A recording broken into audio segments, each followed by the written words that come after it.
This account is from another of my high school classmates, Angie. Angie lives in a gated subdivision. There are probably less than 100 houses there, and one has to pass through a gate guarded by a security guard in order to enter the area. One evening, Angie was in her bedroom hanging out with her cousin Lisa. They were talking about Lisa's love life, and Angie was giving her a sermon regarding the boy. Suddenly, Lisa said to her, "Shut up. Listen." It was then Angie heard what seemed like a giant bat wings flapping, accommodated by an inhuman voice crackling. The two girls huddled together in fear. Angie's mom walked in to their bedroom, wide-eyed. "Do you girls hear that?" They nodded. The peculiar animalistic sound seemed to last for an entire 10 minutes. When it was over, they cautiously opened the window to see what was going on. They spotted their neighbors doing the same. Some have even wandered outside on the streets. Almost everyone living there had heard the strange creature, but no one had dared to open a window or door to see what it was while it was still flying there. I know you see, girl, this thing fit a little good in my soul. Everywhere this little bit gone, she pick up another lap, she's cold. She was my heart, I don't know to try all this for. But by default, she don't think of me. I thought she wasn't in the end. She was like a thing, like a fit me in. All my life I want the mirror in the end. Now she's far away, but I have to know.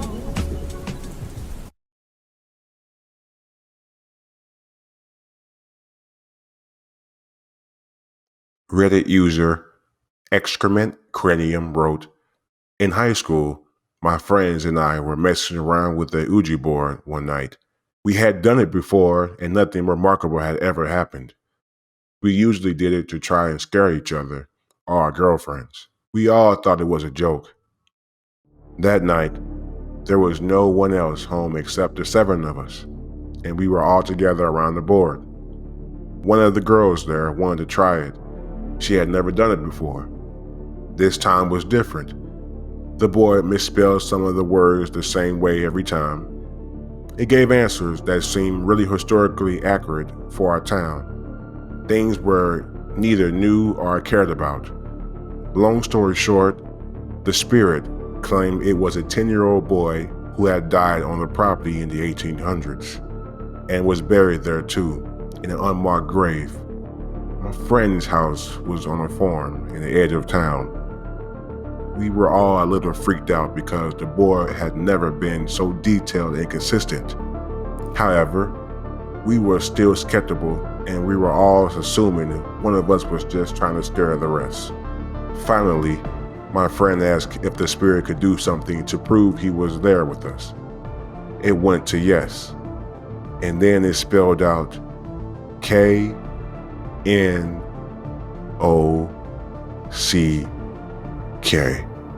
Then the planchette stopped moving. We just all stared at it silently, and then there was a rap, rap, rap on the window right next to us. The lights were on outside, and there was absolutely no one out there. We never touched the effing board again.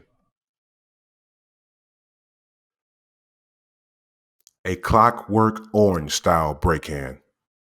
This story comes from Reddit user Josh Second. Not to me, but to my sister. Her husband and her had just had their first child a few months prior. My brother-in-law was working the graveyard shift at his job as my sister stayed home taking care of my nephew. Around 2 a.m., she heard a loud knocking on her back door. She went to go check it out and saw a lady banging on the door asking for my sister to let her in. The lady told my sister that her husband just beat her down the street and was looking for her. My sister was hesitant to let her in since she had a newborn in the house and didn't want to interfere. She told the lady the best she could do was call the police for her. The lady told my sister to not call the police and to let her in. This is where my sister got suspicious. She went to go get her phone and call 911. When she went back to the door, the lady was gone. The police arrived a few minutes later and they told my sister that the same situation happened a few streets down. Apparently the couple would do this act to get in people's homes. I'm sure this is very common, but having it almost happen to my sister and my nephew just creeps me out. Some real Clockwork Orange shit. Redditor, Call Me Egg, shared his horrific tale. Growing up, my bedroom was the only one that faced the front of the house/street. When I was about 8 or 9, I woke up to my dad calmly but firmly telling me to get up and go in the bathroom and shut the door. I was annoyed because I was half asleep, but I listened. Apparently, I was more tired than I realized because I fell asleep on the bathroom floor. The next morning, I asked my mom what happened. She seemed oblivious and confused. I looked at my dad like she was crazy, and I asked him why he had woken me up. He denied doing it. I was becoming frustrated to the point of tears, but I ultimately let it go. Fast forward to college. I was home one break. I decided to ask again. I had thought of the night off and on for years, and it still bothered me. This time, my dad goes, "Ha! I was wondering if you remembered that." Turns out that a lot of the houses on our block were being vandalized and robbed all those years ago. Someone had broken into the garage and was inside the house. My room was partially over the garage. My dad heard it happen and quietly got me to safety. Police were called. The guy ran. He was never caught. However, and my parents didn't want a terrified kid on their hands, so for years they pretended like nothing had ever happened. It wasn't supernatural, but it was unsettling for us.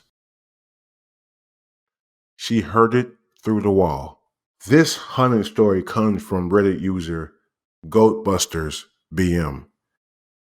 4 years ago, I lived in a very large farmhouse that was converted into a 2-bedroom apartment. The house was known as the Old Boys Home. It was used to house boys with behavior issues, but was closed due to allegations of molestations. Anyway, I was living with my boyfriend and 3-year-old daughter at the time. My bedroom had a large fireplace that had been boarded up and painted over. I decided to push my bed up against it one day while I was rearranging things. It was like a headboard. That night, around 1 a.m., I had heard a small voice saying, "Mom, Mom, Mommy." I had sat straight up in the bed, but didn't see anything. So I reached over my boyfriend, trying to grab my daughter and put her in our bed. I kept feeling around and I was still hearing the voice, but I couldn't feel her. My boyfriend woke up and turned the bedside lamp on, asking me, "What the hell are you doing?" I explained that Amelia was trying to get in our bed and I was reaching for her. There was nobody there. My daughter was sound asleep in her room.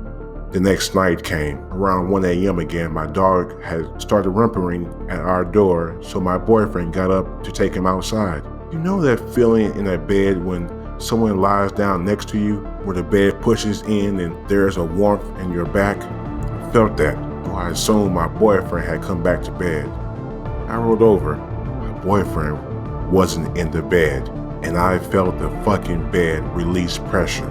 Whatever was laying next to me has gotten up in that second. I moved my bed the next day to the other side of the room. and I never had another incident in the 2 years I remained in that house. Redditor Mr. Tenner talks about their first night after moving into a haunted house. I currently live in a haunted house. I've heard voices, footsteps, lights have been turned on and off. One of the ghosts has a thing for silverware. I hear it chattering in the drawer all the time, and sometimes a knife or two will end up in the wrong slot in the drawer. But the strangest / scariest experience I've had was the first night I spent in the house. I wasn't finished moving in. There were boxes everywhere. I didn't even have my mattress up there yet. I was bedding on an old futon mattress, watching a video on my phone, when I get the pins and needles feeling up on my feet, falling asleep. Except it wasn't on my feet. It was on the top of my head in the shape of a hand. I said, "Good night," turned off my light, and tried to sleep. When I woke up, my closet door was ajar. Other than that, everything was otherwise untouched. I guess whomever was my unseen roommate just wanted to check out who I was on the first night. Redditor YB Lovett shared this story to warn people about their childhood toys. When I was around 16, my rapidly growing family finally moved from the house I had spent my entire life in. As you expect, we spent a lot of time finally remembering things we used to do in the house as we were packing everything up. At some point, I decided to go into the downstairs closet with a flashlight and read. Something I used to do when I was younger to get some peace and quiet. Now, this is one of those deep closets that goes under the stairs. It went back around 8 feet and then had a left turn into a very low, maybe 3-foot high space. This space was largely occupied by a mountain of blankets and stuffed animals. Of course, this is the most fluffy spot to sit and read. About an hour in, I shift a little to get comfortable and I hear a low, slow, rapid, hoarse voice say, "You always make me happy." I flipped my shit, hit my head on the low ceiling, and practically broke the door down getting out. After hyperventilating and explaining to my family why there was no color left on my face, I went back to see what it was.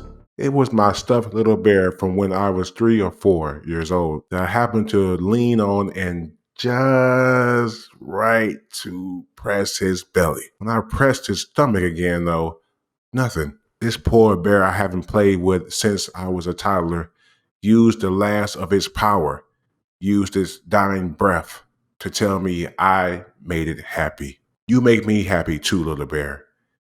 You're not making me piss myself. The plane ride that never ends. Reddit user Roychester_ST shared this story about losing track of time on a continental flight. I've been flying for almost 30 hours and the flight attendants won't stop crying. 30 hours ago, I hopped on a late night flight from New York heading to Los Angeles. After boarding, I saw that I had an entire row to myself. Takeoff passed without incident, and soon I was stretched off for a nap across the row. I slept for a few hours.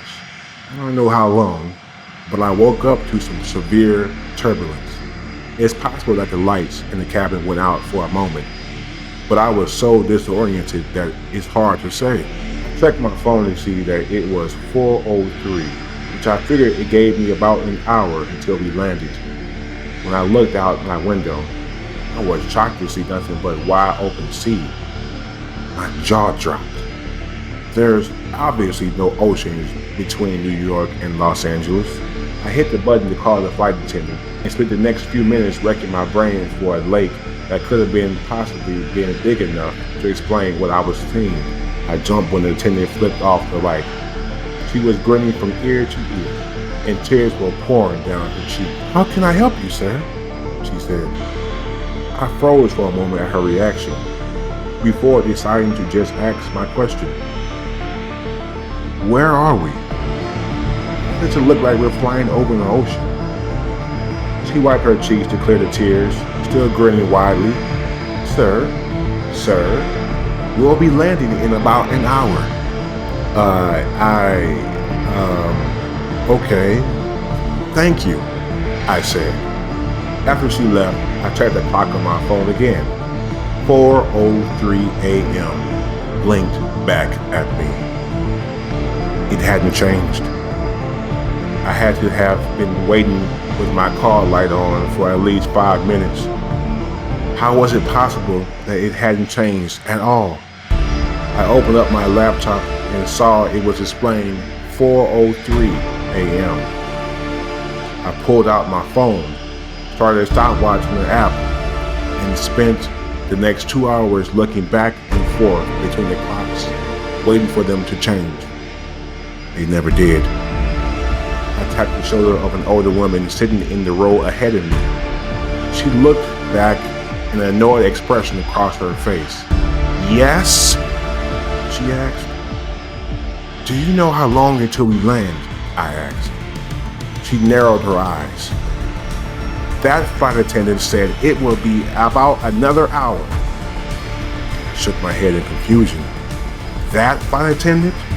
We talked almost 2 hours ago. You should have landed already. She stared at me as if I was crazy. I was going to continue to try to convince her, but I felt a hand on my shoulder. I spun to see a male flight attendant grinning down at me, tears pinning off his cheeks onto my shoulder. Sir, I'm going to have to ask you to calm down, or I'll be calling the captain. I told him that wouldn't be necessary and sat back. He removed his hand and stepped away. The flight attendants continued to stop by every few hours offering food. My stopwatch continued to tick up and is now telling me that I've been on this plane for more than 30 hours. I've explored all of coach and tried to talk to some of the other passengers, but they've all told me that they're expecting to land in an hour or so. Around 3 hours ago, I tried getting into first class. I made it past the curtain, but was escorted back by 2 grinning flight attendants. Their grip on my arms were like iron. Sir, the seatbelt sign is on, one said. Please remain in your seat with your buckles fastened. We'll be landing in about an hour or so. I've just about given up hope when the woman came down the aisle dressed in a business suit. She didn't look at me or slow down, but she dropped a piece of paper onto my tray as she made her way to the bathrooms at the back of the plane. I shot a look around before unrolling it. It said, "Are you stuck too?" I pulled out a pen and wrote, "Yes, it's been 30 hours." I folded the scrap of paper up and set it on the tray closest to the aisle. She left the bathroom and picked it up as she passed. It's been 30 minutes since then. I don't know why, but I don't think the flight attendants would like it if they knew we were talking. It doesn't matter. I have to do something. I'll update you all with whatever happens next.